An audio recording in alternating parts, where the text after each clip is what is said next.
चलिए, आपका आज का टॉपिक है फ्रांस की क्रांति। देखो, जो फ्रांस में क्रांति घटी ना, वो पूरी 360 डिग्री की क्रांति है। मतलब क्या हुआ कि फ्रांस में राजा था, राजा के बाद में क्या हुआ, वहां पे लोकतंत्र आया। लोकतंत्र मतलब समझते हो ना, लोगों का शासन। राजा के बाद में लोकतंत्र आया और फिर से राजा का शासन आ गया। मतलब क्रांति हुई तो सही फ्रांस में, पर उसका जो प्रभाव रहा, वो प्रभाव भी कई सारे प्रभाव ऐसे देखने के लायक है। पर इसको 360 डिग्री की क्रांति बोलते हैं, क्योंकि वापस पलट के कहां आ रहा है, राजा से वापस कहां पे आ रहा है, राजा पर ही आ रहा है। इसको मिटाने के लिए दिख रहे हैं क्या, कहां पे?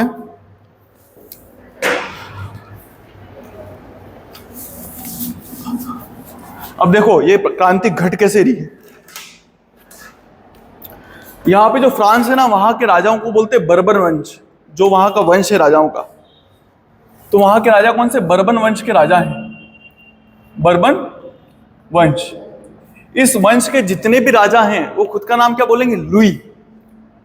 मतलब लुई 14, उसका बेटा लुई 15, उसका बेटा लुई 16, ऐसे। समझ रहे हो ना? मतलब उनके लिए वो जो लुई नाम है, लुई नाम का जो राजा है, वो इतना ज्यादा प्रिय है कि वो अपने जितने भी आने वाले उत्तराधिकारी हैं उन सबके नाम किससे रखते हैं? लुई से रखते हैं। पर क्योंकि नाम में अंतर नजर आया, इसलिए लुई 1, लुई 2, लुई 3 ऐसे कर देते। जैसे अपने इधर भी चंद्रगुप्त प्रथम, चंद्रगुप्त द्वितीय, वैसे। इतनी बात आई समझ में? तो एक राजा हुआ जिसका नाम था लुई 14। मतलब अपन पहले जान रहे हैं कि आखिर में शुरुआत हुई कैसे, क्या कारण थे क्रांति के, उसका आधार क्या है ना, उसका आधार क्या है, आधार, इस क्रांति का आधार क्या है। तो एक राजा है जिसका नाम है लुई 14। इसको लुई 14वां भी बोलते हैं। ये फ्रांस का सबसे महान शासक हुआ। ये जो आदमी है वो पूर्ण निरंकुश शासक कहलाता है, सबसे महानतम, पूरे फ्रांस का सबसे महानतम शासक है, पूर्ण निरंकुश है।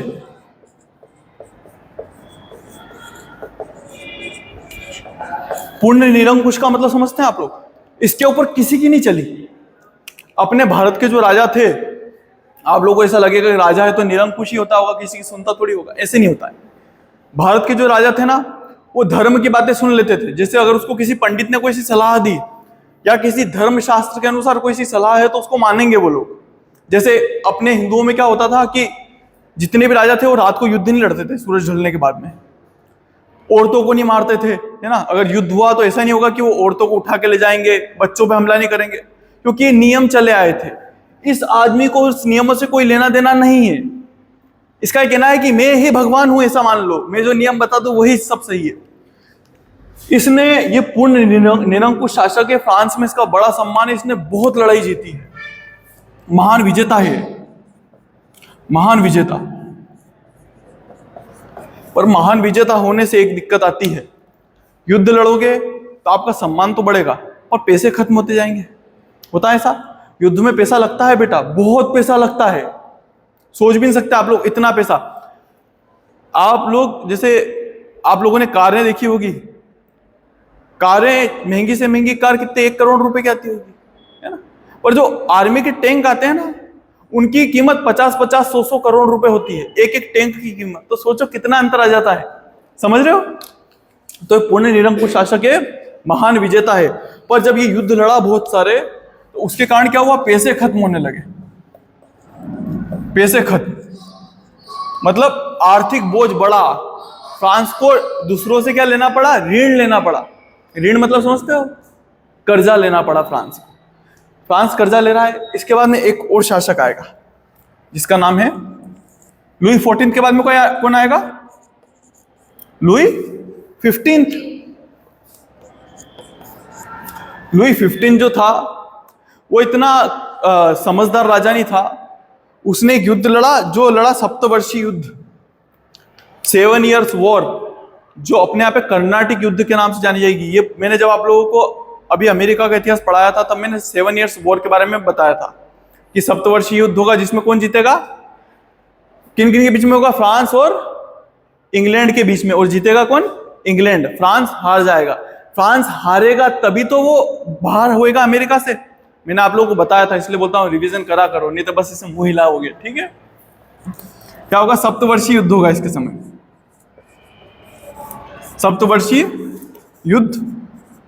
उस युद्ध में क्या हुआ? फ्रांस हारा।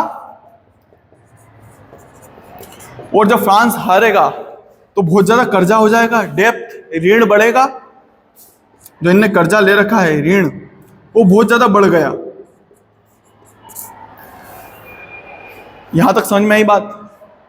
ऋण बढ़ रहा है, कर्जा बढ़ रहा है, कर्जा बढ़ेगा तो जो लोगों के पास में खाने की चीजें हैं उनकी कमी होती जाएगी, क्योंकि देश के पास पैसा नहीं है, देश टैक्स बढ़ाएगा। अगर भारत में पैसों की कमी होगी तो क्या होगा? आप लोगों से टैक्स ज्यादा लेंगे, तभी तो सरकार पैसे रख पाएगी, अपना काम चला पाएगी, नहीं तो काम ही नहीं चला पाएगी। उधर कुछ है क्या? गेट लगाऊं? 1 बजे बाद बेटा। अब क्या हो रहा है कि सप्तवर्षीय युद्ध,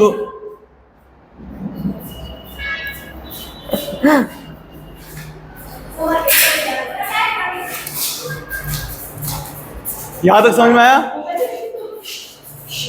यहां तक समझ में आया? ऋण बढ़ रहा है, बहुत ज्यादा टैक्स बढ़ रहा है। इसके बाद में जो शासक आएगा उसका नाम क्या रहेगा? लुई 16। आज हमको इसी को पढ़ना है, पर इसके जो पहले की स्थिति है बस उसको समझाने के लिए आप लोगों को बताया है कि जब लुई 16 शासक बना है तो उसके पास में पैसा नहीं है, वो पहले ही कर्जे में डूबा हुआ है, प्लस वो अयोग्य शासक भी है। कर्जे में डूबा है, में डूबा हुआ है, प्लस अयोग्य भी है। इतनी समझ नहीं है, अच्छा बुरा नहीं जानता है। और एक और चीज भी है, ये लोग कहां पे रहते थे? तो वर्साइल के महल में रहते थे,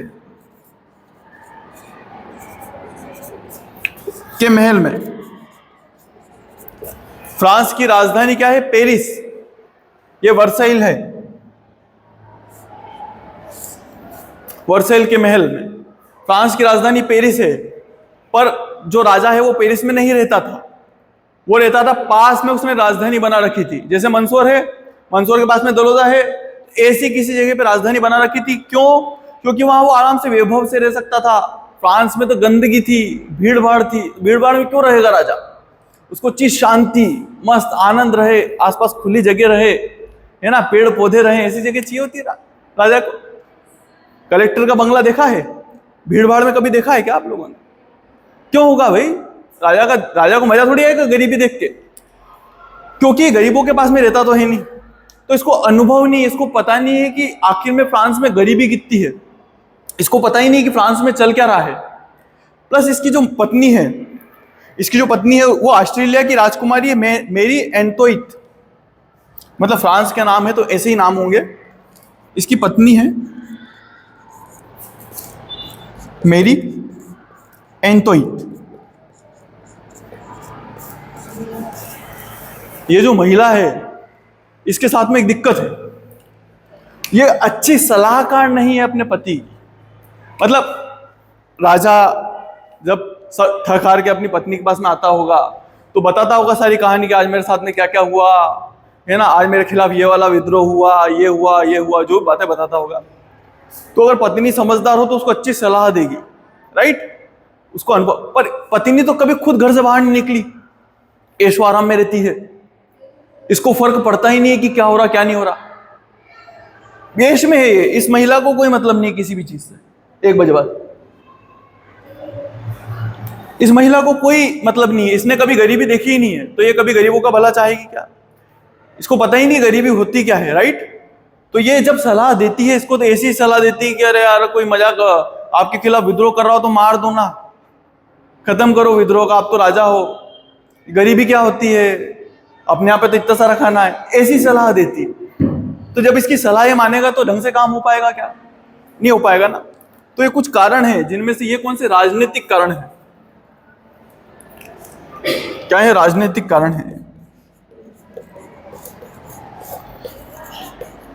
ये जो मैं आप लोगों को बता रहा हूं ना, ये राजनीतिक कारण है कि आखिर में क्या कारण थे कि अपने को फ्रांस की क्रांति पढ़नी पड़ रही है। एक तरफ पेरिस में गरीबी से लोग मर रहे हैं, उनके पास खाने के लिए कुछ नहीं है, और दूसरी तरफ इस महिला को पता ही नहीं है कि गरीबी का मतलब क्या होता है, इसके पति को पता ही नहीं है गरीबी का मतलब क्या होता है, और इनके पास पैसा अलग खत्म हो रहा है, पैसा खत्म हो रहा है तो टैक्स भी बढ़ाएंगे।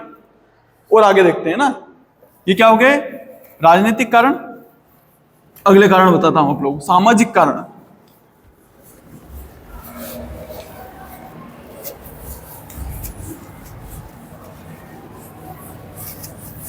इस क्रांति के कारणों को जान रहे हैं हम। अब अगला कारण लिखो, सामाजिक कारण।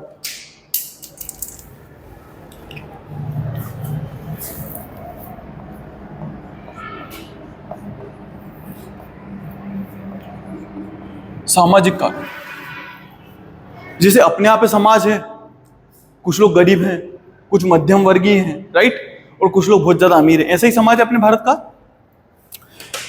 ये जो समाज का वर्ग है ना, इसको स्टेट बोलते हैं। क्या बोलते हैं? स्टेट। तो वहां पे जो फ्रांस है ना, वहां 3 स्टेट थे। पहला फर्स्ट स्टेट था, दूसरा सेकंड स्टेट था, और तीसरा थर्ड स्टेट था। ये जो फर्स्ट स्टेट है ना, इसमें कौन आते हैं? तो इसमें चर्च आता था। चर्च मतलब जितने भी धर्म से रिलेटेड लोग हैं ना, पादरी हो गए, बिशप हो गए, आर्च बिशप हो गए, ये जितने भी धर्म से रिलेटेड लोग हैं, ये लोग आते थे।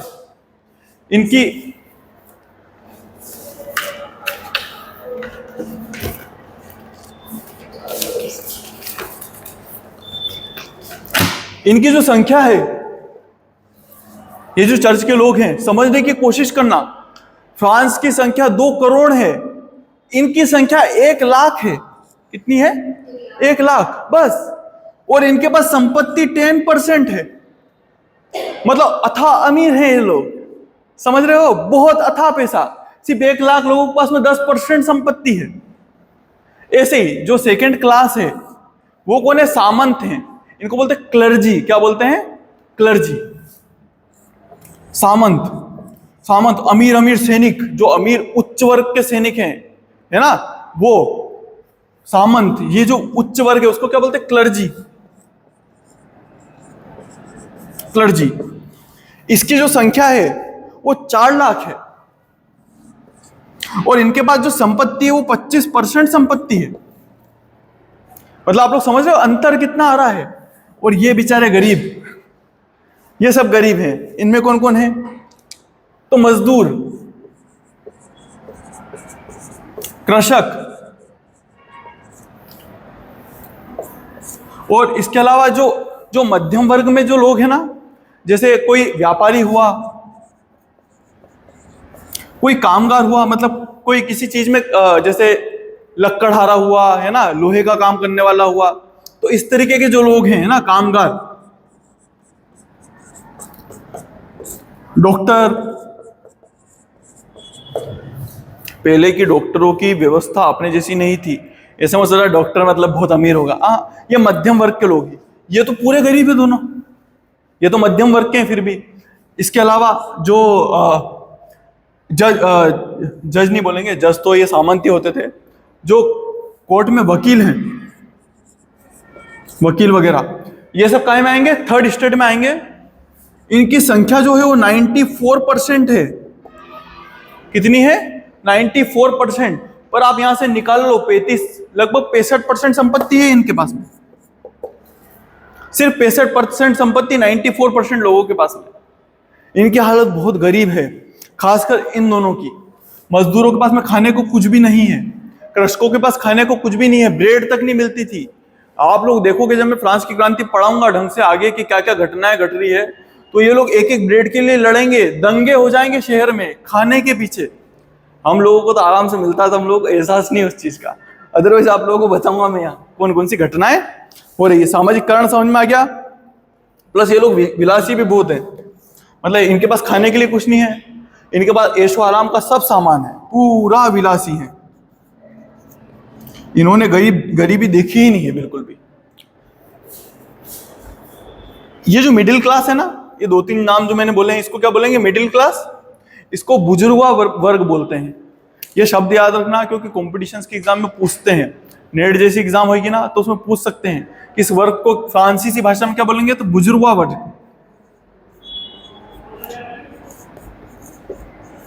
बुजुर्वा वर्ग बोलेंगे इसको। अब क्या घटनाएं घट रही है, जो मेन कारण है, ये शब्द ऐसे ही हैं, ये ज है ना, ये ज है और ये ज के ऊपर र की रकार, बुजुर्वा वर्ग। ठीक है, शब्द नए हैं, धीरे धीरे याद हो जाएंगे, पर इसका जो मेन कारण है क्रांति का, वो सामाजिक कारण नहीं है, वो है आर्थिक कारण। अगर कभी पूछे कि मेन कारण क्या था फ्रांस की क्रांति का, तो क्या था? आर्थिक कारण। आर्थिक कारण, आर्थिक कारण क्या है? तो क्या हुआ कि 17वीं शताब्दी से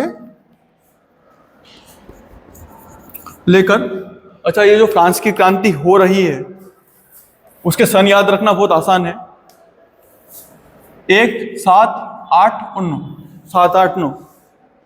ठीक है, यहां से लेके 99 तक 7 8 9, बस एक लिख देना, उसके पीछे 7 8 9 है ना, 1789 को हो रही है। और क्या हुआ कि 1700 से लेके 1789 तक जो फ्रांस की आबादी है वो सीधे क्या हो गई, 1 करोड़ से कितनी हो गई, 2 करोड़ हो गई। मतलब फ्रांस की आबादी क्या हो गई है, डबल हो गई है। पर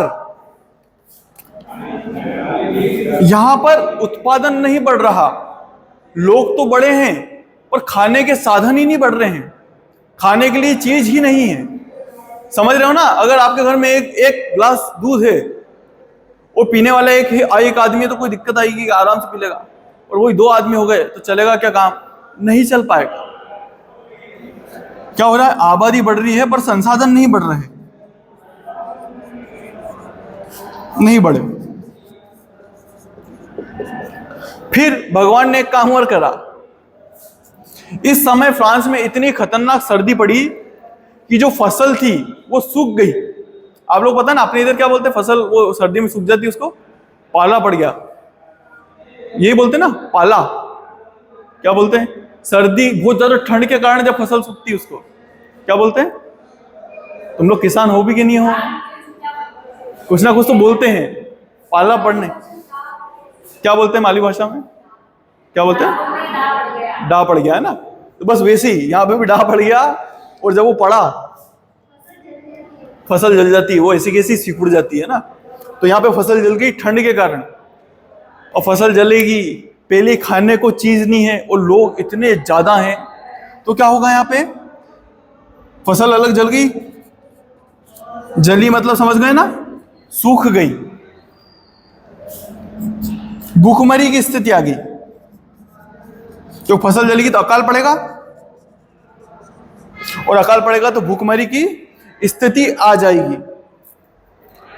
फिर एक छोटा सा और कारण है, वो है इंटेलेक्चुअल्स का कारण। इंटेलेक्चुअल्स मतलब जो विद्वान लोग हैं, उन लोगों के विचार फैलेंगे अलग अलग जगह, तो कुछ विद्वान हैं, विद्वान भी एक कारण है, ये तीसरा कारण है, चौथा कारण है। विद्वानों ने पूछा, प्रश्न खड़ा करा लोगों के सामने कि आखिर में राजा राजा क्यों है? ऐसा क्यों है कि राजा को राजा बना रखा है? तुम लोग भी इंसान हो, वो भी इंसान है, उसके भी 2 पैर है, तुम्हारे भी 2 पैर है, पर भगवान ने उसको क्या हक दिया है कि वो राजा है और तुम राजा नहीं हो? वो बहुत सारा खाना खा के फेंक देता है, आधा ऐसे ही छोड़ के फेंक देता है, तुम रोटियों के लिए तरस रहे हो। यह प्रश्न पूछा इन विद्वानों ने लोगों से। इन लोगों ने ही प्रश्न पूछा आम लोगों से कि आखिर ये कारण बताओ कि जो चर्च के लोग हैं, फर्स्ट स्टेट के लोग हैं, उनको क्या अधिकार है कि वो धर्म के नाम पे तुमसे टैक्स लेते हैं, कि भगवान तुमसे टैक्स मांग रहे हैं? भगवान कोई मांगेगा क्या टैक्स? पर क्या कारण है जब इन लोगों ने ऐसे, जिनमें कुछ नाम है, वो नाम याद रखना, उनमें एक नाम है रूसो। क्या नाम है? रूसो, मोंटेस्क्यू,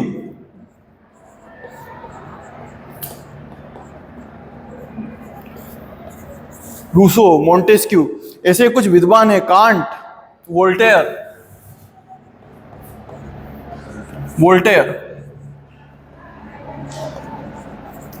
इन लोगों ने बताया, जनता को बताया उनके बीच में जाके कि तुम जब पैदा हुए थे तब तुम स्वतंत्र थे, तुम अपनी इच्छा से सब कुछ कर सकते थे। इस समाज ने तुमको जकड़ लिया, इस धर्म ने तुमको जकड़ लिया, धर्म ने तुमको मूर्ख बनाया है।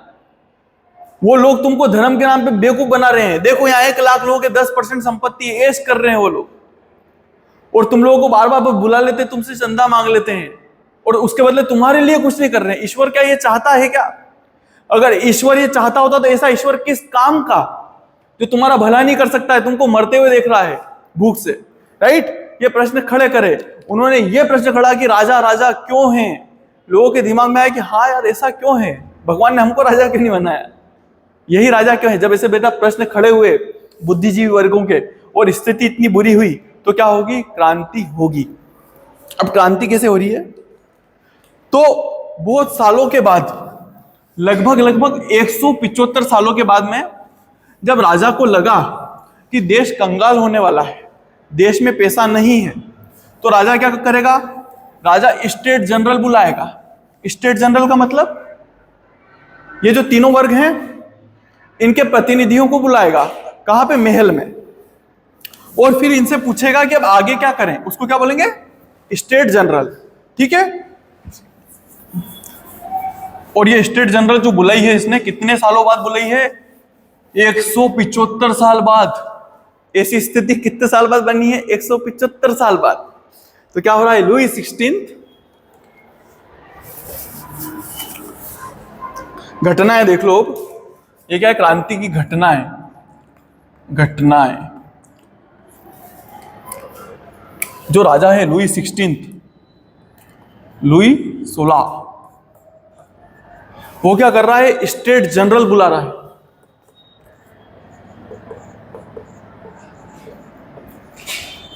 और ये जो स्टेट जनरल वो बुला रहा है, ऐसा नहीं है कि हर साल बुलाता था। वो स्टेट जनरल 175 सालों के बाद में बुला रहा है। तो कुछ ना कुछ तो बात रही होगी। इसके पहले जब जब स्टेट जनरल बुलाते थे, स्टेट जनरल मतलब तीनों स्टेट बताई थी मैंने, फर्स्ट सेकंड थर्ड। तो फर्स्ट स्टेट में कौन से लोग थे? कौन लोग थे? चर्च के। तो चर्च के लोग कितने आते थे? 300। फिर दूसरे स्टेट में कौन थे? क्लर्जी मतलब सामंत लोग, वो भी कितने आते थे? 300।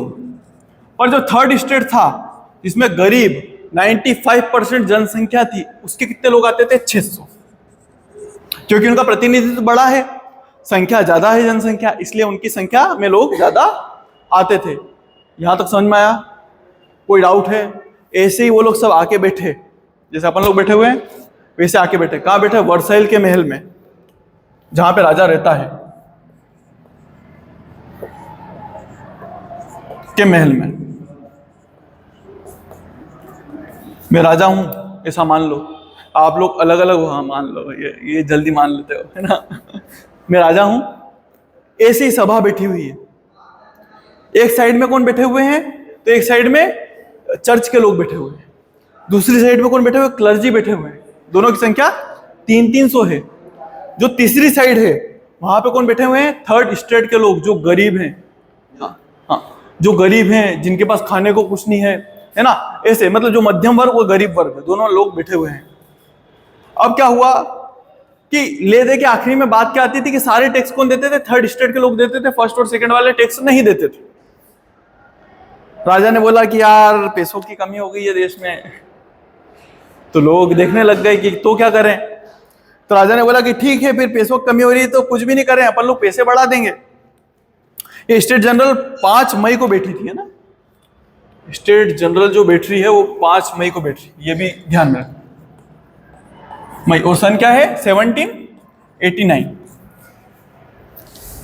ये जो आप लोगों जैसे बैठे हुए हैं, तो जब राजा ने बोला कि मैं टैक्स बढ़ाना चाहता हूं, तो लोगों ने बोला ठीक है बढ़ा देना, और सब पे बढ़ा देना ना, हमने ही ठेका थोड़ी लिया, एक तो हम गरीब हैं, हमारे पास पहले खाने को कुछ नहीं और हम पे ही टैक्स लगा रहे हो। तो राजा को पहले तो ये बाकी जो थे 2 स्टेट, वो लोग हंसने लग गए कि यार हमसे लोगे क्या, डायरेक्ट भगवान, और भगवान के बाद में चर्च है। और इधर जो सामंत थे वो लोग हंसने लग गए कि यार तेरे को तो देख खेत में मिल, तेरे को फिर मारूंगा है ना? किसानों को बोले होंगे वो कि हम तो सामंत थे, हमसे टैक्स लेगा तू है। अब इसके बाद में क्या घटना घट रही है कि ऐसा होता था कि राजा सीधे डिसीजन नहीं लेता था। राजा क्या करता था, इनसे पूछता था और ये वोटिंग करते थे। जैसे आप लोग बैठे हुए हो, मैंने आप लोग सामने बता दिया कि चलो टैक्स बढ़ाना है यार, फिर मैं आप लोग बोलूँ आप वोट करो, तो आप में जो 3 जने बोलेंगे वो मान लूंगा, है ना, क्योंकि 2-2 हो तो। अब जो वोटिंग है, वोटिंग को लेके झगड़ा हो गया इनके बीच में, वोटिंग को लेकर झगड़ा। और ये झगड़ा क्यों हो रहा है वो समझने की कोशिश करो कि वोटिंग में ऐसी क्या दिक्कत आई। पहले क्या होता था कि जो फर्स्ट स्टेट के लोग हैं ये सब मिलके एक वोट देते थे, ये फर्स्ट स्टेट के लोग मिलके एक वोट देते थे, एक वोट इनका था। सेकेंड स्टेट के लोग मिलके एक वोट देते थे, मतलब एक इनका वोट, एक इनका वोट, और थर्ड स्टेट के लोग एक वोट देते थे। अब आप मेरे को बताओ, ये दोनों एक तरफ होंगे कि नहीं होंगे? दोनों ही टैक्स नहीं देते, ये दोनों मिलके 2 हो जाएंगे, और ये दोनों बोल देंगे कि टैक्स तो साथ थर्ड स्टेट के लोग देंगे, गरीब लोग, जो मध्यम वर्ग के लोग हैं। इस बार इन लोगों ने बोला कि नहीं, हम तो कसम खाते हैं अब वोटिंग ऐसे नहीं देंगे, हर इंसान एक एक वोट देगा, पर पर्सन एक एक वोट देगा, आप झुंड में वोट मत दिलवाओ। राजा बोले कि जो परंपरा परंपरा परंपरा रहेगी यार, ऐसे कैसे बदल दे? तो इनने बोला ऐसे तो हम हमेशा हारते रहेंगे। आपने हमको 600 को बुलाया और 600 का एक ही वोट और 300 का भी एक वोट, ये कौन सी बात हुई? और ये दोनों तो पहले ही एक तरफ हैं, तो हमारा हारना तो तय है। तो इन लोगों ने बोला कि नहीं, हम तो ऐसा नहीं मानेंगे, हमको तो एक एक जने को एक एक वोट दो, क्योंकि इनको पता था कि अगर एक एक जना एक एक वोट देता तो इनके कितने हो जाते? 600। ये दोनों मिलके भी 600 ही हो पाते, पर इनमें से अगर एक आधा पलट जाता तो ये जीत जाते। समझ रहे हो? राजा ने बोला नहीं, राजा ने इनको धक्के मार के महल के बाहर निकाल दिया। फिर भी नानने की कोशिश करी तो राजा ने गेट लगा दिए महल के। जब राजा ने महल के गेट लगा दिए, फर्स्ट स्टेट सेकंड स्टेट महल के अंदर बैठे हुए हैं, थर्ड स्टेट महल के बाहर बैठा हुआ है। ऐसे ही अपना ग्राउंड देख रहे हो, ऐसे ग्राउंड के वहां बैठा हुआ था थर्ड स्टेट के लोग। उन लोगों ने सोचा कि बाहर बैठने से क्या मिलेगा, तो वो एक जगह चले गए जिसका नाम है टेनिस कोर्ट। जगह का नाम क्या है? Tennis court. टेनिस गेम का नाम सुना है?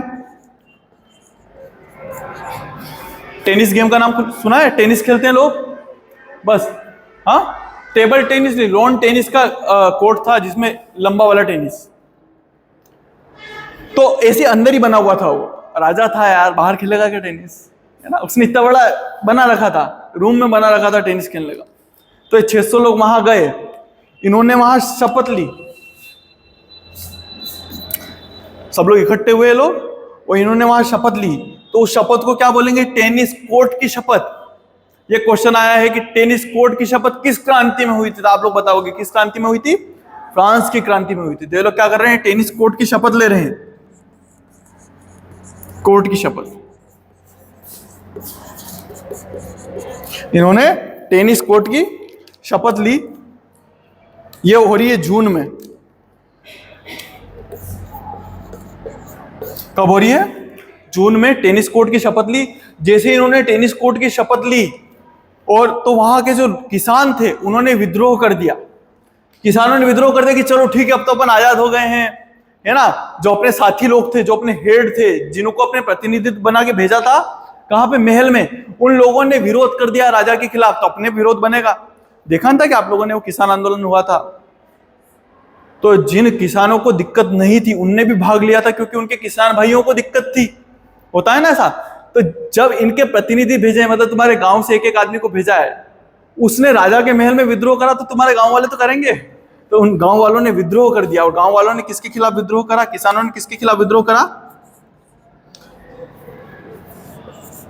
किसानों को सबसे ज्यादा नफरत किससे होती है? सामंत से, क्योंकि सामंत उन पे बहुत ज्यादा अत्याचार करता है। मेहनत वो करते हैं और सारा पैसा कौन खाता है? सामंत। तो किसानों ने विद्रोह किया। विद्रोह किसके खिलाफ? सामंतों के खिलाफ, के विरुद्ध। ये जो समय है इसको बोलते ग्रेट फियर। फियर का मतलब क्या होता है? डर, राइट? तो ये ग्रेट फियर का समय है, महान डर का समय है। और डर कौन रहे हैं? सामंत। किससे डर रहे हैं? किसानों से। ये जहां दिख रहे सामंतों को मार दिया, जला दिया जिंदा, ऐसा कर रहे हैं। तो ये इस समय को क्या बोलते हैं? ग्रेट फियर का समय, मतलब आप लोग ध्यान में रखना, ऐसी शब्दावलियां आती है कंपटीशन की एग्जाम में कि ग्रेट फियर का समय किस क्रांति से संबंधित है, तो आप बताना किस क्रांति से, फ्रांस की क्रांति से। ग्रेट फियर, ये ग्रेट फियर का समय है, सामंत डर रहे हैं, किसानों ने अपनी आजादी की घोषणा कर दी है। और क्या हो रहा है, पेरिस में भी दंगे छिड़ जाते हैं। क्या होता है, भूखे मर रहे हैं लोग, और बहुत बड़े बड़े जो दुकानदार हैं, अमीर लोग है ना, जो उच्च वर्ग पे बैठे हुए हैं, उनके पास खाना ही खाना नजर आ रहा है। बेचारे गरीब लोग, जिसकी माँ देख रही कि मेरा बेटा भूख से मर रहा है, करे तो करे क्या, तो वो लोग क्या करेंगे, विद्रोह छेड़ देंगे और क्या करेंगे, दंगे हो जाएंगे। आगे क्या होगा, दंगे होंगे। कहां पे होंगे, पेरिस में। और ये जितने दंगे करने वाले लोग हैं, ये किसको समर्थन देंगे, तो ये जो यहां पे जो ये टेनिस कोर्ट में जिन लोगों ने शपथ ली है ना, इन लोगों को समर्थन दे देंगे। किसान भी इनको समर्थन दे रहे हैं और ये दंगाई लोग भी इनको समर्थन दे रहे हैं। इतनी चीज समझ में आ गई। इसको नेशनल असेंबली घोषित कर दिया था इन्होंने, टेनिस कोर्ट की शपथ लेके इन्होंने नेशनल असेंबली, खुद को क्या घोषित कर दिया था कि हम तो नेशनल असेंबली हैं, हम अपने हिसाब से कानून बनाएंगे। तो उसको साथ कौन कौन दे रहा है, किसान दे रहे हैं। किसान किसके विरोध दंगे करके दे रहे हैं, सामंत के विरोध। और ये जो हैं जो पेरिस में लोग दंगे कर रहे हैं, वो किसके खिलाफ कर रहे हैं, तो जो उच्च वर्ग के लोग हैं उनके खिलाफ कर रहे हैं। इतनी बात बेटा समझ में आई, कोई डाउट तो नहीं है ना। राजा ने जो जो करा उसके खिलाफ दंगे हो रहे हैं। राजा ने क्योंकि इनको अंदर ही नहीं घुसने दिया, इसलिए इन्होंने अपनी अलग से नेशनल असेंबली बना ली है। अब नेशनल असेंबली क्या करेगी, नेशनल असेंबली ने बोला कि अब हम कॉन्स्टिट्यूशन असेंबली बना लेंगे। कॉन्स्टिट्यूशन मतलब संविधान, संविधानिक असेंबली बना लेंगे। और इसमें क्या करेंगे कि लोगों को अधिकार देंगे, जो लोग भूखे हैं है ना, गरीब हैं, उनको भी अधिकार मिलेगा। ये कौन बोल रहे हैं, तो ये नेशनल असेंबली वाले लोग बोल रहे हैं। तो अब नेक्स्ट घटना क्या हो रही है कि नेशनल असेंबली अब कॉन्स्टिट्यूशन असेंबली बन रही है। नेशनल असेंबली के जो लोग थे 600, वो क्या बन जाएंगे, कॉन्स्टिट्यूशन असेंबली के लोग बन जाएंगे। नेशनल असेंबली क्या बन गई, कॉन्स्टिट्यूशन असेंबली।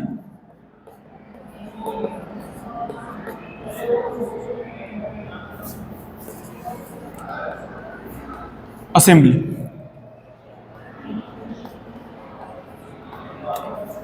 नेशनल असेंबली अब कॉन्स्टिट्यूशन असेंबली बन गई है ना, कॉन्स्टिट्यूशन असेंबली बन रही है। और ये जो कॉन्स्टिट्यूशन असेंबली है,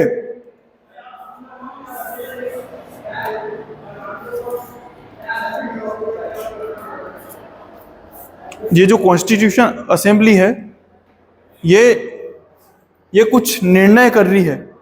एक बास्टिल का पतन भी देख लो।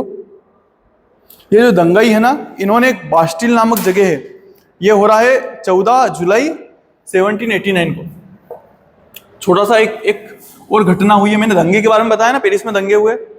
तो पेरिस में दंगाइयों ने काम करा है कि बास्टिल का पतन, ये क्वेश्चन बहुत आता है, का पतन। उन्होंने जो नेशनल असेंबली उसका साथ तो दिया, पर उन्होंने घटना कर दी। एक जगह थी बास्टिल, बास्टिल एक जेल थी। क्या थी, जेल। उस जेल में ऐसा बोलते थे कि वो जेल बड़ी खतरनाक है, वहां पे जो भी राजा के विरोध में जाता था उसको क्या मिलती थी, बहुत बड़ी खतरनाक सजाएं मिलती थी। तो लोगों को पता था कि ये लोग किसका प्रतीक है, डर का प्रतीक है ना। लोग डरते थे उस जगह जाने से। तो लोगों भीड़ इकट्ठी हुई और उन्होंने बास्टिल के जेल को तोड़ के रख दिया। और ये जो घटना है ये हो रही है 14 जुलाई को।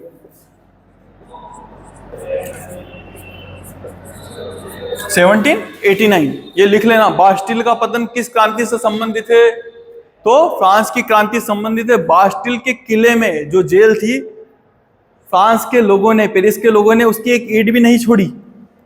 आज उसकी एक ईंट भी नजर नहीं आएगी आपको, इतनी खतरनाक तरीके से तोड़ा। जैसे हमारे इधर शायद बाबरी मस्जिद को तोड़ा था, तो लोगों ने उसकी एक एक ईंटें निकाल ली थी।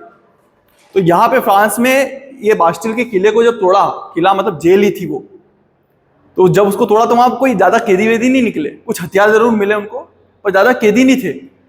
पर उनको इतनी नफरत थी उस किले से कि उनने एक एक ईंट निकाल ली और उन ईंटों को बेच भी दिया कि चलो कुछ तो करें, इस पूरे किले को खत्म कर लिया। ये जो कॉन्स्टिट्यूशन असेंबली है ना, अब ये कुछ काम कर रही है बेटा, उसके काम देख लो। कॉन्स्टिट्यूशन असेंबली के इसने पहला काम ये करा है कि सामंतवाद को खत्म कर दिया है। बहुत बड़ी बात है। इस समय भारत में भी सामंतवाद है, पूरे यूरोप में सामंतवाद है, हर जगह सामंतवाद है। जैसे जब आप लोगों से पूछेंगे ना कि इसका प्रभाव क्या है, तो उसमें आप लोग को लिखना पड़ेगा कि क्या हो रहा है, सामंतवाद खत्म हो रहा है। तो पहली बार सामंतवाद खत्म,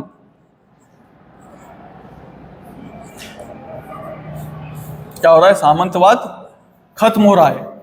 दूसरा काम, लड़ाई किस बात की थी कि फर्स्ट और सेकंड स्टेट टैक्स देते ही नहीं है, सारा टैक्स थर्ड स्टेट के लोग दे रहे हैं। तो क्या होगा, फर्स्ट और सेकंड दोनों स्टेट के लोग टैक्स देंगे। एक ये काम हो रहा है। फिर दिक्कत किससे है, चर्च से है। चर्च के लोग क्या करते हैं, पैसे पैसे खा के बैठे रहते। तो इन्होंने बोला कि यार देश इतना छोटा है, 1 लाख पादरियों की क्या जरूरत है, फादर्स की।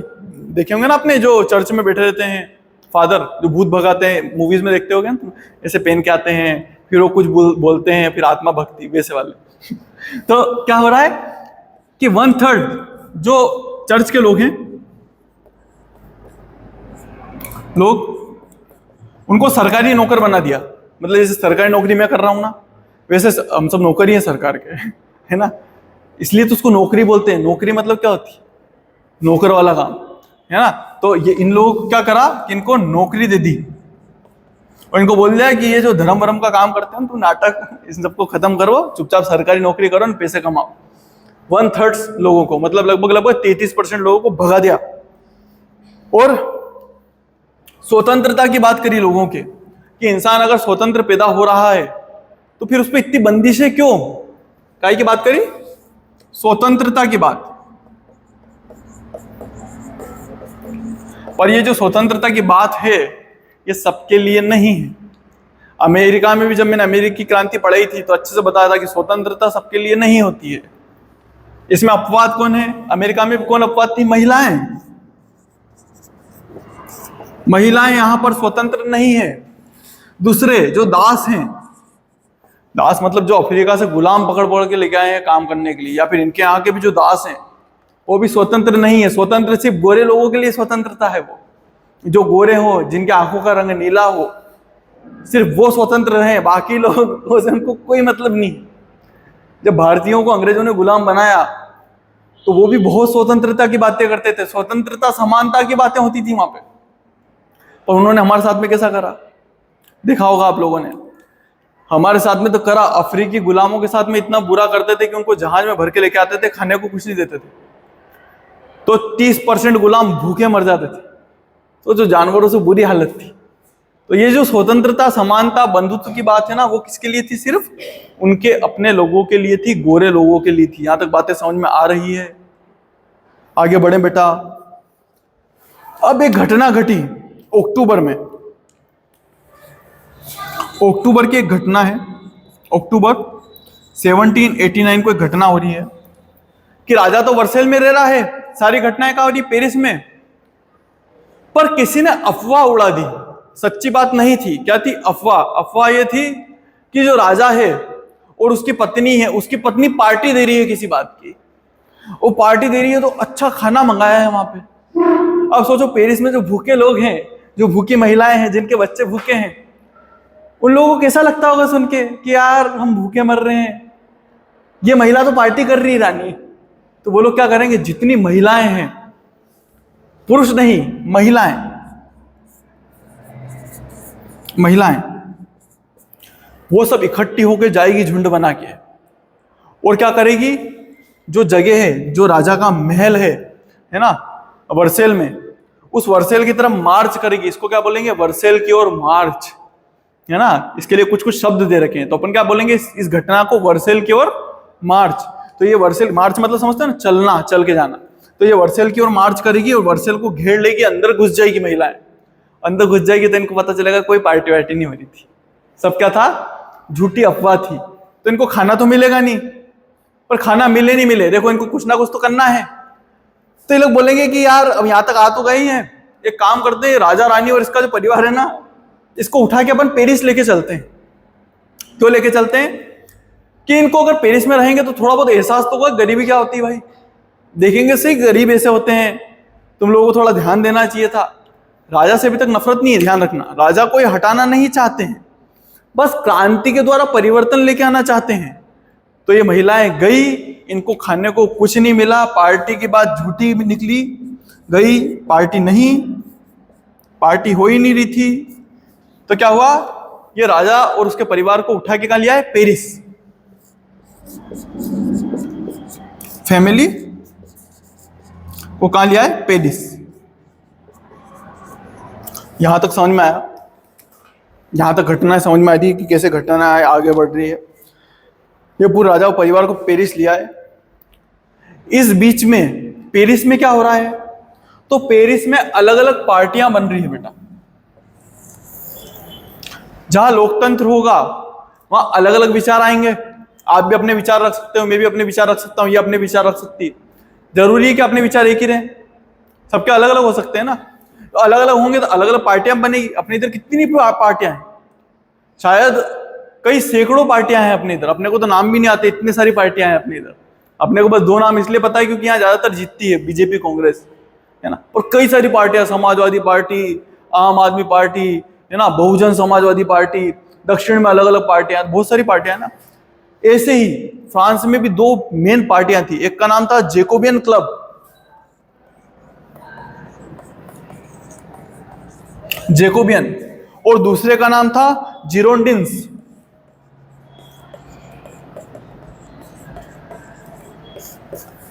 ये जो जेकोबियन क्लब है ना, इसके बारे में जान लो, बहुत बार क्वेश्चन आया है। अगर आप अपनी एग्जाम में जेकोबियन क्लब का वर्णन कर दोगे ना, थोड़ा सा डार्क में लिख के, तो जो एग्जामिनर है, जो कॉपी चेक कर रहा है, वो देख के खुश हो जाएगा, क्योंकि उसको पता है जेकोबियन क्लब का कितना ज्यादा महत्व है फ्रांस की क्रांति में। ये जेकोबियन क्लब के लोग जो बहुत ज्यादा कट्टर हैं, कौन है? अति कट्टर हैं। क्यों कट्टर हैं? क्योंकि इसके जो लोग हैं, जो इसमें जुड़े हुए लोग हैं, वो कौन है? मजदूर हैं, मजदूर प्लस किसान हैं। और ये दोनों ही लोग क्या होते हैं? गरीब होते हैं, राइट। मजदूर और किसान गरीब होते हैं। जो गरीब लोग हैं वो नफरत करते हैं किससे? राजा से। वो चाहते हैं पूरी तरीके से स्वतंत्रता आ जाए, हम लोगों को वोटिंग राइट्स मिले, राजा को हरा दो, खत्म करो इस राजा को, राजशाही खत्म हो। पर जो जीरोडिन्स हैं वो लोग क्या चाहते हैं? कि राजा रहे, लोकतंत्र आए, संविधान बने, कॉन्स्टिट्यूशन असेंबली बने, जिसमें लोग क्या करें? लोग चीजों को चुन के आए, वोट करें, पर राजशाही बनी रहे, राजशाही बनी रहे। जैसे कहां पे होता है? इंग्लैंड में होता है। इंग्लैंड में आप लोगों को पता है आज भी राजा है। इंग्लैंड में राजा है। प्रधानमंत्री जब किसी चीज की शपथ लेता है तो राजा के सामने आके लेता है, राजा के घुटने टेकता है राजा के आगे। ऐसा नेपाल में भी कुछ समय पहले राजा था, भूटान में आज भी राजा है। वैसे चाहते थे लोग कि राजा बना रहे, कोई दिक्कत वाली बात नहीं है। पर ये जो जेकोबियन है वो लोग क्या है? कट्टर है। उनको मतलब नहीं, उनको चाहिए राजा वाजा को मारो और क्या रहे? सिर्फ और सिर्फ हमारा शासन रहे, लोकतंत्र रहे। यहां तक बात समझ में आई? अब ये पार्टियां क्या कर रही है? ये जो जेकोबियन क्लब है ना, इसका एक नेता है, उसका नाम हमेशा याद रखना,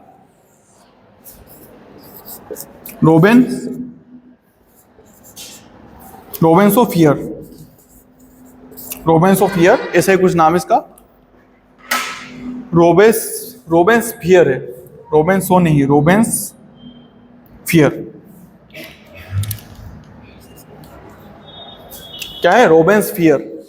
ये इसके मेन नेता का नाम है। मैं आप लोग बताऊंगा, ये ऐसे परेशान करेगा भी लोगों को, बहुत परेशान करके रख देगा ये, क्योंकि इसकी विचारधारा अति कट्टर है। रोबेन्सोफियर की विचारधारा बहुत ज्यादा कट्टर है। आगे बढ़ते हैं।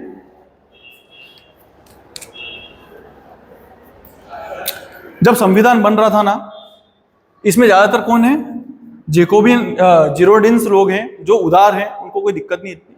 तो क्या हुआ कि जब संविधान बन रहा था, तो संविधान बनते में ये जो जेकोबियन लोग हैं उन लोगों ने क्या थोड़ा सा विद्रोह करने की कोशिश करी, विद्रोह करने की कोशिश करी ना, तो ये जो जीरोडिन्स लोग हैं इन लोगों ने अपनी खुद की एक सेना बना रखी थी, उस सेना को भी इसके खिलाफ भेजा है। ये इतने ज्यादा उत्पाद करने वाले लोग हैं, बस जानते रहिए संविधान बनाते में।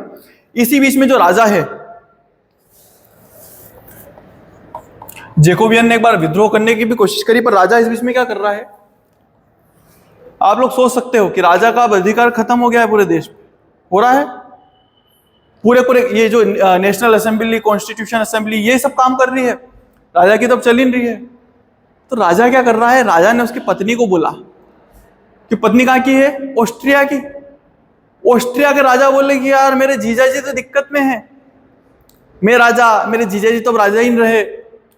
तो ये जो राजा है लुई 16 ये षड्यंत्र बना रहा है, ये बोल रहा है कि मैं भाग जाता हूं, भागूंगा, और भागने के बाद में क्या करूंगा कि जो आसपास के राजा हैं उनसे हेल्प मांगूंगा, फिर हमला कर दूंगा मेरे देश पे और वापस क्या बन जाऊंगा? राजा। क्या कर रहा है? राजा षड्यंत्र बना रहा है, षड्यंत्र बना रहा है।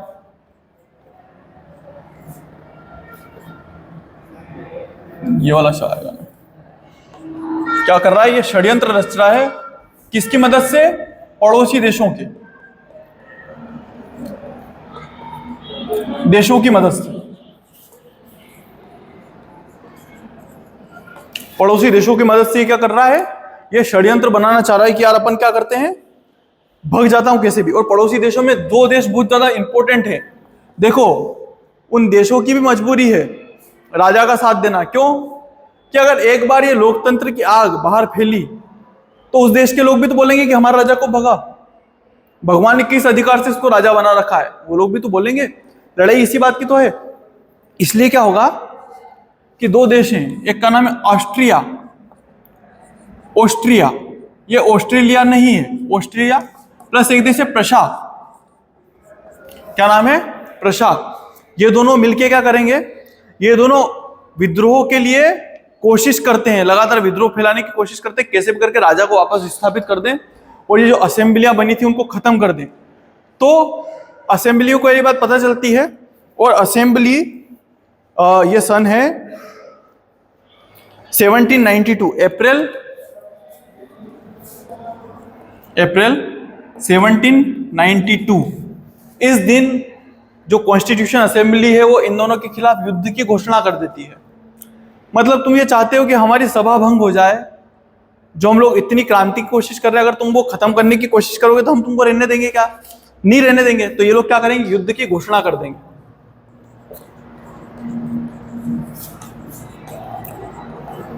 क्या हो रहा है? युद्ध की घोषणा कर रहे हैं। किसके खिलाफ? प्रशा और ऑस्ट्रिया के खिलाफ। कौन कर रही है? कॉन्स्टिट्यूशन असेंबली कर रही है। इसी बीच में क्या होगा कि राजा एक बार भागने की कोशिश करेगा। अब देखो, सबको पता चल गया कि इन लोगों ने कोशिश करी, प्लस इन लोगों ने घोषणा भी करी कि हम चाहते हैं कि फ्रांस में वापस राजा आ जाए। खुली घोषणा। जब ये खुली घोषणा होगी तो जो कॉन्स्टिट्यूशन असेंबली के लोग हैं उनको क्या लगेगा कि राजा ने कुछ ना कुछ साथ दिया होगा। बिना साथ के कैसे बोल रहे हैं विदेशी लोग। प्लस वो लोग ये भी जानते हैं कि राजा का क्या है? मायका है, मतलब इस मायका नहीं, क्या बोलेंगे उसको? ससुराल है। राजा का क्या है? ससुराल है। कौन सा? ऑस्ट्रिया, क्योंकि इसकी पत्नी इसी देश की है ना। तो ससुराल से हेल्प आ रही है, मतलब इसने हेल्प मांगी होगी। इसके पहले भगने की कोशिश करी थी, पकड़ा गया था वो राजा। तो लोगों को समझ में आया ये राजा क्रांति के विरोध में है, तो इसके खिलाफ क्या होगा? इसके खिलाफ केस चलेगा। किसके खिलाफ? लुई के खिलाफ केस चलेगा। और जनवरी 1793 को, जनवरी 1793 को क्या होगा? इसको फांसी दे देंगे, गिलोटिन दे देंगे। गिलोटिन क्या होता है तो ये भी जान लो। इसमें से भी क्वेश्चन आते हैं कि गिलोटिन का संबंध काय से है, तो आप लोग बताना। गिलोटिन का संबंध है फ्रांस से। ये जो बनाने वाला आदमी है उसका नाम है जोसेफ गिलोटिन, इसी के नाम पे, जोसेफ गिलोटिन। ये जो जोसेफ गिलोटिन है ना, इसका ये कहना था कि यार जब लोगों को फांसी मिलती है ना तो उसमें तकलीफ बहुत होती है। मतलब गर्दन की हड्डी टूटेगी, फिर वो कसाएगा, धीरे धीरे सांस रुकेगी, राइट। उसके अलावा मस्तिष्क में जो आने वाली तंत्रिकाएं वो खत्म होगी, तो इंसान तड़पता बहुत है फांसी में, ऐसे झटपटाता। तो इसको दया आती थी, बोले कि यार इतने झटपटाने की जरूरत कहाँ है यार। तो इसने एक मशीन बनाई, उसको क्या बोलते हैं, गिलोटिन। वो मशीन ऐसी थी, ऐसी। ये क्या है, खंबे हैं, ठीक है, समझ में आया, 2 खंबे हैं। फिर यहां पे एक तेज धारी रहती थी, आरी सरी की। यहां पे एक तख्ता रहता था, और यहां बीच में एक जगह रहती थी जहां से मुंह बाहर निकालते थे। तो क्या करते थे, ऐसे गर्दन बाहर निकाल के रख देते थे। जैसे ये हटाते थे इसका क्लच, तो ये फट से नीचे गिरता था, पूरा पूरा इतना बड़ा, और गर्दन उसी समय तुरंत अलग हो जाती थी। तो ये क्या होता है, गिलोटिन होता है। गिलोटिन का संबंध कहां से है, फ्रांस से संबंध है। इतनी चीज ध्यान में रहेगी, समझ गए बेटा। गिलोटिन का मतलब राजा को क्या कर दिया, गिलोटिन कर दिया, राजा को खत्म कर दिया, राजा नहीं है फ्रांस में, इस चीज का ध्यान रखना। अब नेशनल असेंबली है, वो क्या कर रही है, वो चलेगी 1792 से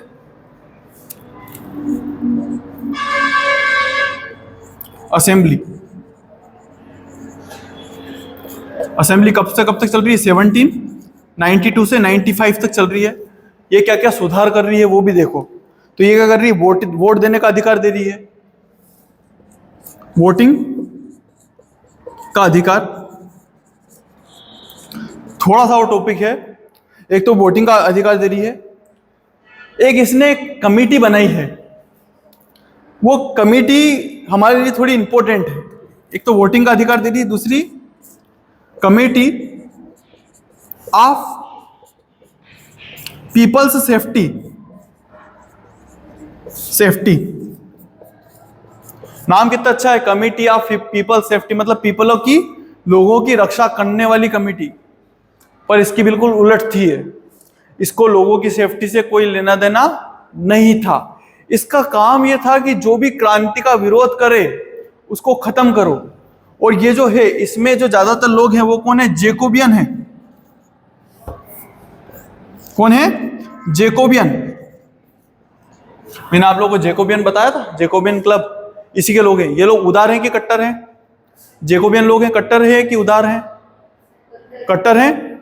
इन लोगों को क्रांति के विरोध में कोई बोलने वाले लोग इंसान पसंद है क्या, नहीं है। इसका नेता कौन है, रोबेस्पियर। इसके नाम में फियर है तो समझ जाओ, इससे डरने की भी जरूरत है। इसमें क्या करा, इस कमेटी के थ्रू अगर कोई भी इंसान घर में बैठे बैठे भी बोल देता कि यार क्रांति नहीं होती तो अच्छा होता, या फिर यार तेरे को क्या लगता है क्रांति अच्छी हुई कि बुरी हुई, इतना सा प्रश्न पूछ लेता, उसको उठा के बाहर ले जाते और बीच चौराहे पे क्या करते थे, गिलोटिन करते थे। मतलब आपने क्रांति के विरोध में एक शब्द भी बोला तो क्या कर देंगे, गिलोटिन कर देंगे। इन लोगों ने क्या करा है, इन लोगों ने 16,000 लोगों को गिलोटिन कर दिया, 16,000 लोगों को मार दिया। हमारे यहाँ 5-10 लोग मर जाते हैं तो कितनी बड़ी बात हो जाती है, वहां 16,000 को बस इसलिए मार दिया कि इनमें से क्या पता किसने क्या बोल दिया। अगर उनको लगता भी है कि यार ये शायद क्रांति का विरोध कर रहा है, उसको भी उठा के क्या करते हैं, गिलोटिन कर देते हैं। और इसमें सबसे बड़ा हाथ किसका है, रोबेस्पियर। मानो कि मैं रोबेस्पियर हूं और मैं क्या कर रहा हूं, ऐसी योजनाएं बनाई है मैंने, ऐसा कानून बनाया कि जो भी विरोध करेगा उसको मरवा दूंगा। आप लोग अभी तक मेरा साथ देते थे।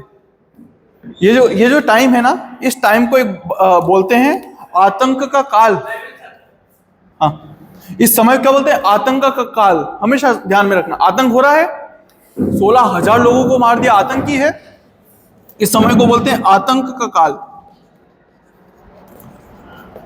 अब मानो कि मैं रोबेस्पियर हूं, तुम लोग मेरी सपोर्ट वाले भी हो, तुम लोग मेरे को पसंद करते हो कि सर बहुत अच्छा काम कर रहे हैं, और अपन भी चाहते हैं कि क्या हो, क्रांति हो, ताकि लोगों को अधिकार मिले। पर अगर तुम अपने आंखों के सामने देख रहे हो कि इसको जो भी नहीं जम रहा है, जिसके भी लिए इसको लगता है कि यार ये विरोध कर रहा है क्रांति का, उसको मरवा देता है, तुम लोगों के मन में डर तो बैठेगा मेरे लिए। तुम्हारे सामने अगर 16,000 लोगों को मरवा दूं तो नींद तो तुमको भी नहीं आएगी मेरे पास में आने में, अगली बार आएगी क्या, मतलब हिम्मत करोगे क्या पास में आने की? जिस दिन मैं तुमको बुलाऊंगा उस दिन तुम सो भी नहीं पाओगे रात को। होगा ना ऐसा? घबराओगे ना कि यार ये क्या पता सन की कब हमको मार दे, सोच के कि हम भी क्रांति के विरोध में। ऐसा ही था। तो इस आतंक के काल में रॉबिन्स ऑफ फियर, जिसने 16,000 लोगों को गिलोटिन करा था, इसको भी गिलोटिन कर देंगे पकड़ के। इसको भी क्या कर दिया? गिलोटिन कर दिया। संसद ने मिलके, आसपास के जो लोग थे उन्होंने मिलके बोला कि यार खत्म करो इसको भी यार, इसने तमाशा करके रख दिया पूरी पूरी जगह का। इसको भी क्या कर दिया है? इसको भी गिलोटिन कर दिया है। और अब जो सत्ता है वो किसके पास में आ गई? पुनः जिरोंडिन्स के पास में आ गई है। किनके पास में आ गई है? जिरोंडिन्स के पास में आ गई है। जिरोंडिन्स में ज्यादातर लोग कौन है? मध्यम वर्गीय लोग हैं, थोड़े समझदार लोग हैं, उग्रवादी नहीं है। कौन है? मध्यम वर्गीय, थोड़े समझदार लोग हैं। तो सत्ता किसके पास में है? जिरोंडिन्स के पास में है। बस थोड़ा सा और बचा है आप लोगों का, जितनी भी घटनाएं खत्म होती जा रही है। अब सत्ता किसके पास में है? सत्ता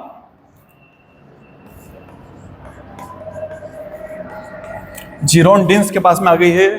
इसको शांति का काल बोलते हैं, क्योंकि अब झगड़े खत्म हो गए हैं, उन्होंने खून को देखा है ना। ये शांति का काल है, शांति का समय है। इस समय क्या हो रहा है कि डायरेक्टरी के पास में सारी पावर आ गई, मिडिल क्लास के पास में पावर है ना। सारी शक्ति किसके पास में है? मध्यम वर्ग के पास में। शक्ति मध्यम वर्ग के पास में, वर्ग के पास में। अच्छा, एक और चीज भी समझना, मैंने बोला युद्ध चल रहा है अभी भी। ऑस्ट्रिया और जो प्रशा है उसके खिलाफ युद्ध अभी भी जारी है। और जो युद्ध चल रहा है उसका जो सेनापति, उसका नाम क्या है? नेपोलियन। जो नेपोलियन को हमको पढ़ना है आगे, वो ऐसे ही उठ रहा है। सोचो, एक देश है जिसके घर में युद्ध चल रहा है, बाहर दूसरे देशों ने हमला कर दिया है। इसका सेनापति है इसका नेपोलियन, नेपोलियन महान। मैं आप लोगों को जब नेपोलियन पढ़ाऊंगा तब बताऊंगा कि नेपोलियन को ऐसे ही महान नहीं बोलते हैं। एक पर्वत है एल्पस, क्या नाम है? एल्पस, जो पूरे यूरोप का सबसे बड़ा पर्वत है। अगर आपको फ्रांस से जर्मनी में जाना है तो उसको पार करके जाना पड़ेगा। अगर आपको इटली की तरफ जाना है तो उसको पार करके जाना पड़ेगा। इसकी सेना है, जब इटली पे हमला करने के लिए जाएगी तो ये अपने सैनिकों को बोलता रहेगा कि अभी एल्पस पर्वत आया ही नहीं है, आगे बढ़ते रहो। इसकी सेना फिर पूछेगी कि अब कब आएगा एल्पस पर्वत, ये वाला पहाड़ कौन सा है? बोले कि नहीं, ये एल्पस पर्वत है ही नहीं, इसके भी आगे एल्पस पर्वत। तो ऐसे उनको क्या बोलेगा? उनको छकाता जाएगा, क्योंकि एल्पस पर्वत पे उसके पहले धरती में कोई सी सेना नहीं चढ़ी थी। शायद इसके पहले बस सिकंदर की सेना चढ़ के गई थी। क्योंकि सैनिक तो घबराएंगे, उनमें हिम्मत हो, वो बोलेंगे यार गिर गिर गए तो मर जाएंगे, तो जाने से मना करती है सेना। फिर आगे एक और पर्वत आएगा, बोलेंगे ये है क्या? बोले ये भी नहीं एल्पस पर्वत, वो तो बहुत ही ऊंचा है। फिर जब उस पहाड़ को, पर्वत को पार करेंगे, तब नेपोलियन बताएगा अभी जिस पे पड़े थे ना वो एल्पस पर्वत ही था। अगर मैं तुमको बोल देता तो आधे तो तुम मन से हार जाते। कोई सी बुक पढ़ना चालू नहीं करी एक चैप्टर भी, और इतनी मोटी देख के घबरा गए, वहीं हार मान ली। फिर 2 पेज पढ़ोगे तो दिमाग क्या बोल रहा है कि बहुत बड़ी है, खत्म करो, मत पढ़ो इसको। होता है ऐसा? वो नेपोलियन ने जान रखा है। नेपोलियन के फोटो छपे हैं पूरे फ्रांस में, कैसे घोड़े को पर्वत पे चढ़ाते हुए, अखबारों में उसके फोटो छपे उस टाइम पे। पर ये सच्चाई नहीं थी, वो खच्चर पे बैठ के चढ़ा था। खच्चर देखे हैं? गधे। पर क्योंकि उसको महिमा मंडित करना था, उसका नाम ऊंचा करना था, इसलिए उसको, आप फोटो दिखाऊंगा मैं, कभी होगा तो ग्रुप में डालूंगा, उसको इसे दिखा रखा है कि वो पर्वत पे चढ़ रहा है घोड़े के साथ में। नेपोलियन, पर असलियत में तो खच्चर पे बैठ के चढ़ा था। पर वो सच में महान है। क्यों? क्योंकि उसको पता है कि कहां पे क्या करना है। जब ये घटनाएं हो रही है तो आसपास के देश डर गए। आसपास के देश जब डरे हैं तो उन लोगों ने क्या करा है? प्रशा, ऑस्ट्रिया तो थे ही सही, उसके अलावा इंग्लैंड, डच, इटली, जर्मनी, इन सब के राजाओं ने मिलकर हमला कर दिया है। किस पे? फ्रांस पे। मतलब सोचने की बात है, एक तरफ इतने महान महान ताकतें हैं दुनिया की, एक तरफ फ्रांस है, और फ्रांस भी ऐसा नहीं कि स्थिर है, उसके पास खाने को कुछ नहीं है, वहां के लोगों के पास में है ना, खाने के लिए भूखे मर रहे हैं, अंदर गृह युद्ध चल रहा है, जेकोबियन क्लब और जोरेडिन्स जो लोग हैं वो लोग आपस में लड़ रहे हैं, फिर भी घटनाएं कैसी घट रही है कि फ्रांस इनको हरा रहा है। फ्रांस इटली पे कब्जा कर लेगा, और इटली पे कब्जा करने का कारण क्या है, इसका सेनापति नेपोलियन। मतलब घटनाएं देखो, जरूरी नहीं होता कि आपको सामने वालों को देख के डरना ही है, अगर इनकी सेना डर जाती तो कुछ भी नहीं होता, पर इनमें काय का उत्साह है, क्रांति का उत्साह है, कि अगर आज हम हारे तो हमारे जो आने वाले बच्चे रहेंगे वो गुलाम बन के रहेंगे जिंदगी भर। समझ रहे हो मेरी बात को? इस चीज का उनमें उत्साह है। उन्होंने घोषणा करी है कि जितने भी युवा हैं, युवा मतलब जो भी 14-15 साल के हैं, उससे बड़े हैं, उन सबको सेना में जाना पड़ेगा, अनिवार्य। जैसे इजराइल में होता है, आप लोगों को ध्यान में होता है, इजराइल में ऐसा ही होता है। जैसे मैं सेना में कभी नहीं गया, वो भी नहीं गया, मैं एनसीसी में रहा हूं, आप लोगों में से कोई सेना में गया है? नहीं गए।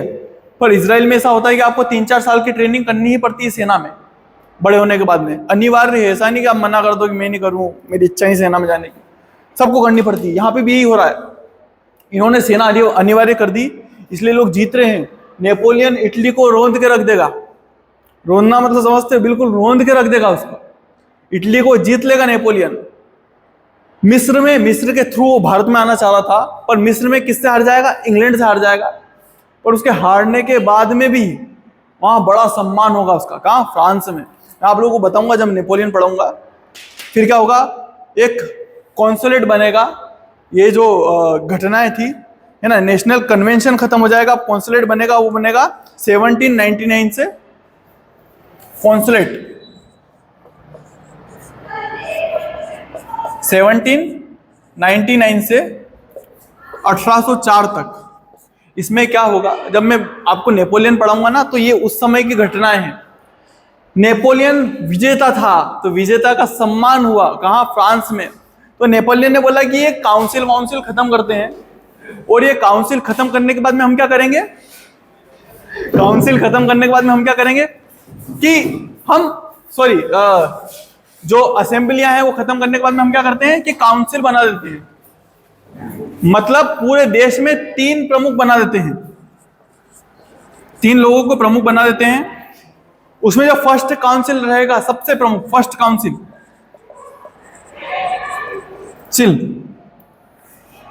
वो कौन रहेगा? खुद नेपोलियन। कौन रहेगा फर्स्ट काउंसिल? स्वयं नेपोलियन बोनापार्ट रहेगा।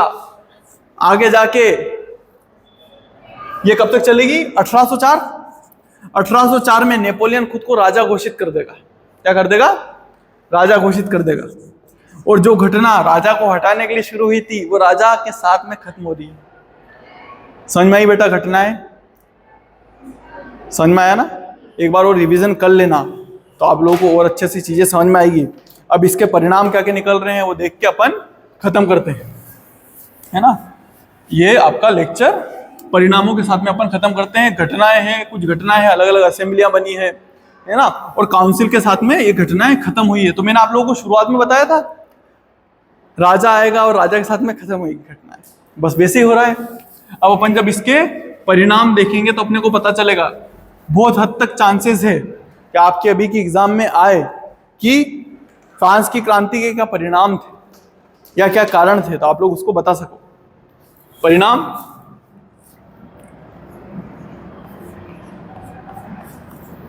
क्या क्या परिणाम थे, तो पहले अच्छे परिणाम देख लें, है ना, जिसका प्रभाव पड़ा हो, लेगेसी हो जिस चीज की, है ना, ये अच्छे परिणाम, अच्छे वाले। फिर हम पढ़ेंगे कि इसके बुरे परिणाम क्या क्या है, जिस चीज का कोई मतलब निकलता ही नहीं। पहला अच्छा परिणाम क्या है,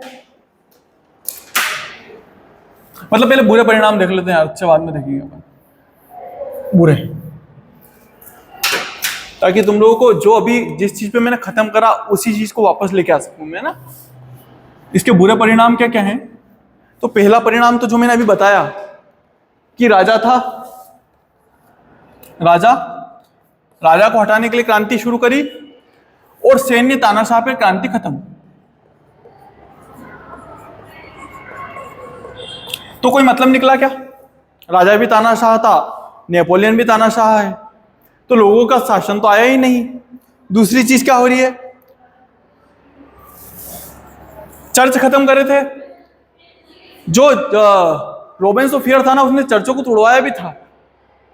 इतना ज्यादा क्रांति पसंद आदमी था रोबेन्स ऑफ फियर ने। पूरी क्रांति में चर्चों को खत्म करने की कोशिश करी। मैंने बोला था 1/3 जो चर्च के लोग थे उनको हटा भी दिया था। नेपोलियन वापस चर्च को ले आएगा। नेपोलियन चर्च पुनः प्रारंभ किया।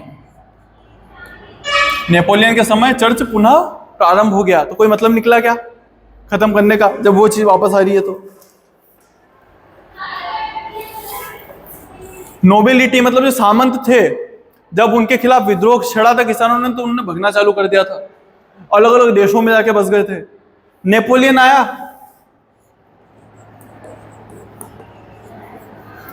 तो उसके पीछे पीछे पीछे पीछे कौन आ गए? सामंत भी आ गए।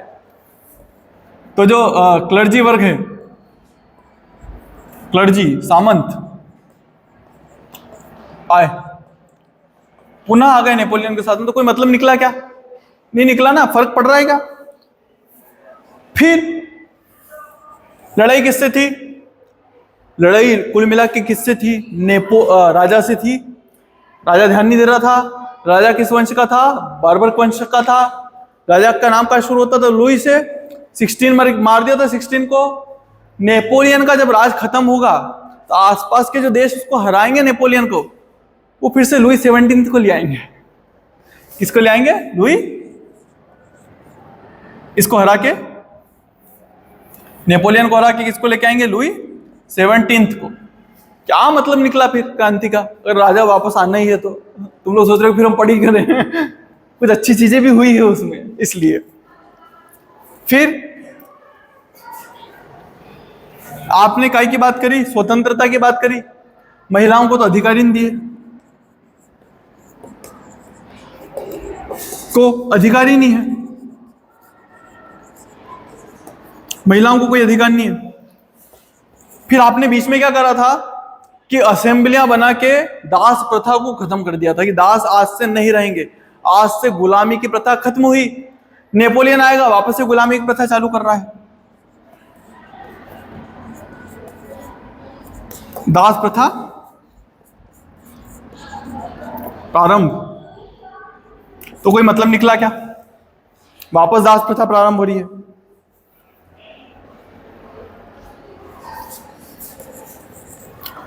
जितना सबसे ज्यादा जुर्म हो रहा था वो किस पे हो रहा था? तो जो किसान थे और मजदूर। यहां पर भी क्रांति के बाद में भी मजदूरों और किसानों की हालत तो वैसी है। तो मजदूर और किसानों की हालत में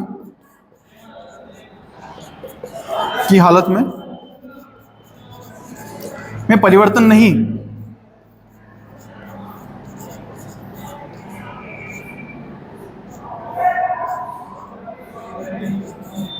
परिवर्तन नहीं के बराबर कोई मतलब ही निकल रहा है कि यार कोई परिवर्तन हो रहा है कि नहीं हो रहा है। ये क्या है? बुराइयां हैं इस आंदोलन की, इस क्रांति की। यार कुछ तो मिला नहीं, अब हम इसकी अच्छाइयां देख के और इसको खत्म करते हैं, है ना। अपन फ्रांस की क्रांति खत्म करते हैं, इसकी अच्छाइयां देख के। क्या करें? इसमें अच्छाइयां क्या क्या थी?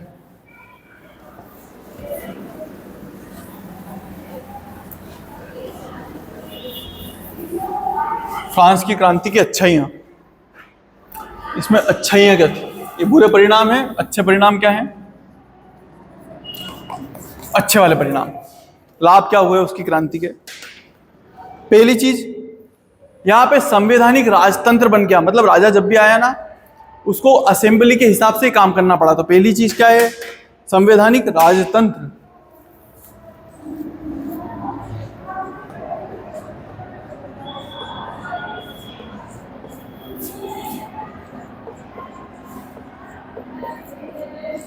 ये जो पहली बार कॉन्सेप्ट आ रहा है कि संविधान के साथ साथ राजा भी रह सकता है, वो कहां से आ रहा है? फ्रांस से ही आ रहा है। इंग्लैंड में भी ये व्यवस्था थी, पर राजा का बहुत ज्यादा प्रभाव था। इस चीज को समझने की कोशिश करना। राजा का इतना ज्यादा प्रभाव है कि राजा अपने हिसाब से काम कर सकता है, पर यहाँ पे जो संवैधानिक व्यवस्था है उसका राजा पे ज्यादा प्रभाव है, ये चीज पहली बार कहां देखने को मिली थी? फ्रांस की क्रांति में। तो ये अच्छी चीज है।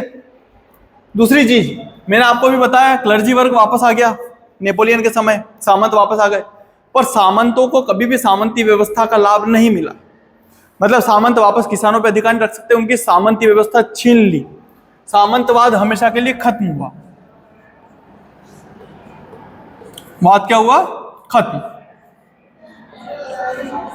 वो अमीर तो रहे, उनके पास बहुत सारी खेती तो रही, पर जो बाकी किसान थे उन पे अधिकार खत्म हो गया उसका। तो सामंतवाद क्या हो रहा है? खत्म हो रहा है। फ्रांस में सामंतवाद खत्म करा है इस क्रांति ने। अगली घटना क्या हो रही है? भले ही चर्च वापस आया है, पर चर्च की इतनी ताकत नहीं है जितनी पहले थी। तो चर्च की ताकत में कमी, चर्च की शक्ति कम। चर्च की शक्ति क्या हो रही है? कम हो रही है।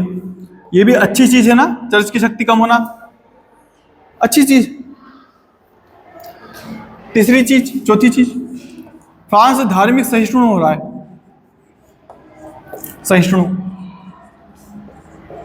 पहले क्या होता था कि अगर कोई देश है जहां का राजा कौन है, अगर राजा मान लो कि कैथोलिक है तो प्रोटेस्टेंट लोगों पे अत्याचार करता, प्रोटेस्टेंट है तो कैथोलिक लोगों पे अत्याचार करता। अब क्या हुआ कि यहाँ पे राजा तो कोई है नहीं, यहाँ कौन है? कॉन्स्टिट्यूशन असेंबली है। तो असेंबली में क्या होगा? लोग एक दोनों ही तरह के लोग बैठे हुए हैं, तो धर्म पे इतना ध्यान नहीं देंगे। तो वो क्या है? धार्मिक सहिष्णुता है। मतलब तुम भी रह सकते हो, हम भी रह सकते हैं, धर्म के आधार पे चीजें तय नहीं करेंगे। और शक्ति किसके पास में है? मध्यम वर्ग के पास में। ये चीज अच्छी होती है। शक्ति का स्रोत मध्यम वर्ग। ये चीज हमेशा अच्छी होती है। क्यों? क्योंकि देखो बेटा, जो उच्च वर्ग है उसके पास पैसा बहुत ज्यादा है, वो हमेशा चाहेगा कि धमाले करे। जो निम्न वर्ग है उसके पास खाने के भी लाले हैं, तो वो भी कोशिश करता है कि धमाले करे, क्योंकि उनको पता है कि आज नहीं तो कल भूख से मर जाएंगे, इससे अच्छा तो 2-3 को मार के मर जाए हैं। राइट? इसलिए जो मध्यम वर्ग रहता है उसको क्या चाहिए कि यार मेरे बच्चे अच्छे पढ़ जाएं। आप सब मध्यम वर्ग के ही हो, मैं मिडिल क्लास का हूं। अपने माँ बाप क्या सोचते हैं? बस बच्चे अच्छे पढ़ जाएं, लड़ाई झगड़े नहीं हो, प्रशासन बना रहे, कानूनी व्यवस्था बनी रहे, है ना, अच्छे हॉस्पिटल खुल जाए ताकि अच्छा इलाज हो जाए। अपने माँ बाप ने कभी सोचा क्या कि यार आज तो इस देश को लड़के ने जीत लें यार, आज तो युद्ध छिड़ जाए तो बढ़िया है यार? सोचते हैं माँ बाप? नहीं सोचते। क्या आज तो इस राजनीतिक पार्टी का तख्ता पलट कर दूं यार? सोचते ही नहीं, इतना दिमाग नहीं लगाते। अपना घर अच्छे से रहे, है ना, परिवार का काम व्यवस्थित रहे और बच्चे अच्छे कुछ बन जाएं, बस इतना ही सोचते हैं। तो ये मध्यम वर्ग के पास में शासन है और ये अच्छी चीज है। यहाँ पे थोड़ी शांति बनी हुई है मध्यम वर्ग के कारण। और अधिकारों की बात करिए इस क्रांति में, मैंने आपको बताया था समानता, है ना, बंधुत्व की बात करिए, स्वतंत्रता की बात करिए, तो अधिकारों की बात करिए, अधिकारों की बात करिए, अधिकार देने की बात करिए। और मतलब वही ह्यूमन राइट्स, अधिकारों की बात, राष्ट्रवाद की भावना को जागृत करेगा ये। वाद की भावना,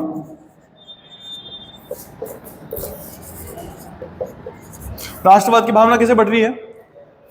अगर आसपास के देश आपके देश पे हमला कर रहे हैं तो जो लोग इस देश के आपस में लड़ा करते थे वो एक हो जाएंगे कि नहीं हो जाएंगे?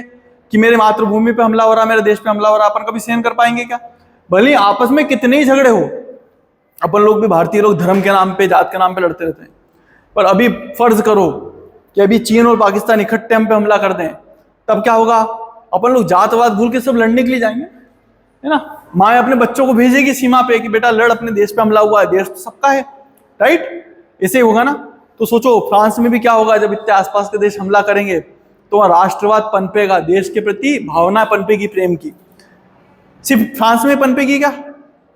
आस पड़ोस में भी तो पनपेगी। तो पूरे यूरोप में राष्ट्रवाद की भावनाएं पनपी। और ये राष्ट्रवाद की भावनाएं कैसी थी कि इटली में, इटली का एकीकरण इस ही कारण हुआ, फ्रांस की क्रांति के कारण। क्यों? फ्रांस ने इटली को जीता। समझ में आ रहा है? फ्रांस ने जब इटली को जीता तो इटली के लोगों ने क्या सोचा कि यार हमने इसका क्या बिगाड़ा था, हम सब इटली के लोग एक हैं, प्राचीन काल से एक है।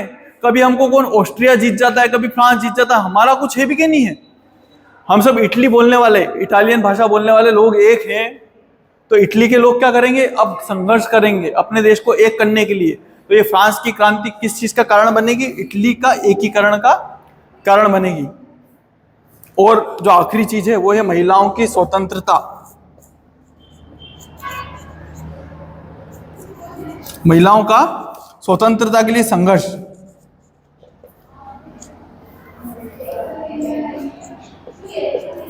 के लिए संघर्ष। यहां तक बात समझ में आई।